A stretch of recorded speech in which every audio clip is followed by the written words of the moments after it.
The moon was never theirs to claim, but they took it anyway. Torn flesh, stolen blood, and the whispers of spirits birthed something unnatural.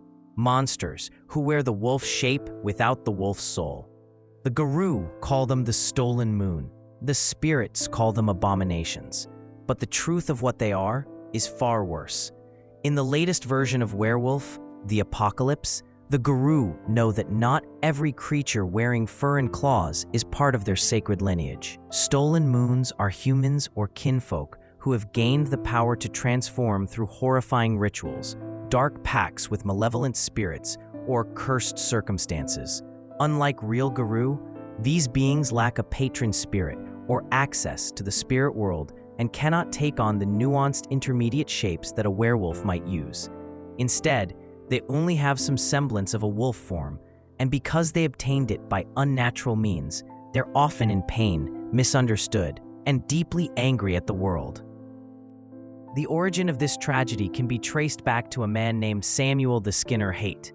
He was not a werewolf, but a kinfolk who learned a terrible ritual from ancient secrets known as the Rite of Sacred Rebirth. Using this rite, he flayed the skins of 5 true Garou, one for each aspect of the moon, and bound them to his body. This ghastly practice transformed him into a mockery of a werewolf, and he became the first skin dancer. Haight reveled in his power and went on to share his ritual with other kinfolk, forming a secretive pseudo-tribe of imitators. The tales surrounding him are as monstrous as you'd expect. Whispered stories say he even drank vampire blood and stole other supernatural powers. Eventually, his quest for power consumed him, and he disappeared, presumed dead. But his legacy didn't end with his death. The surviving skin dancers kept to the shadows, continuing to lure in those desperate enough to join their ranks by collecting skins and performing the Rite of Sacred Rebirth. Because they knew the Garou would not tolerate such desecration, they disposed of bodies and quietly recruited, blaming the Garou for Haight's demise. They harbored a burning hatred for the true werewolves, seeing themselves as victims denied their rightful place in a world they didn't fully understand. The story took an unexpected turn when a small scrap of Haight's skin survived his death.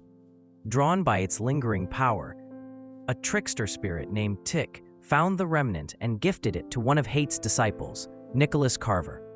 Tick taught him to nurture this grisly relic with blood and fear, feeding it the memories of Haight's murders. Carver, now calling himself Samson, formed a skin dancer pack called the Vulture Walkers.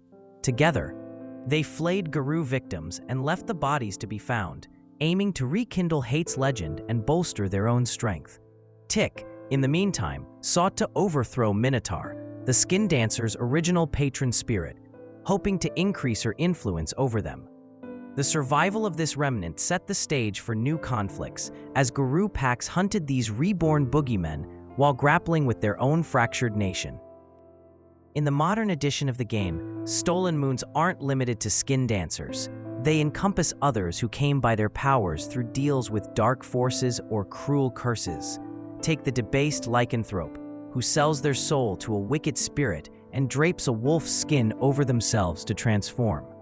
They constantly burn with rage, and when confronted, they often pretend to be cursed, playing the victim. Or the cursed beast, a person doomed to change uncontrollably as the full moon nears, losing all sense until they feed their craving for flesh. There's also the starving remnant, former werewolves lost in the spirit world who fade into ghost-like beings, luring living Garou into traps to feed their hungry spirits. All of these beings show that the longing to become a wolf without Gaia's blessing comes with horrific consequences. These stories remind us why the Garou must remain vigilant and compassionate in equal measure. The stolen moons represent victims of neglect and desperation as much as they are foes. They highlight the perils of those who feel abandoned and the brutality that can arise when individuals seek power without understanding its cost. As the Garou nation crumbles and enemies multiply, each pack faces a choice: hunt and exterminate the stolen moons, or see them as cautionary tales and seek ways to address the suffering that created them. If you were part of the Garou nation, how would you deal with the stolen moons? Share your thoughts in the comments and join the story.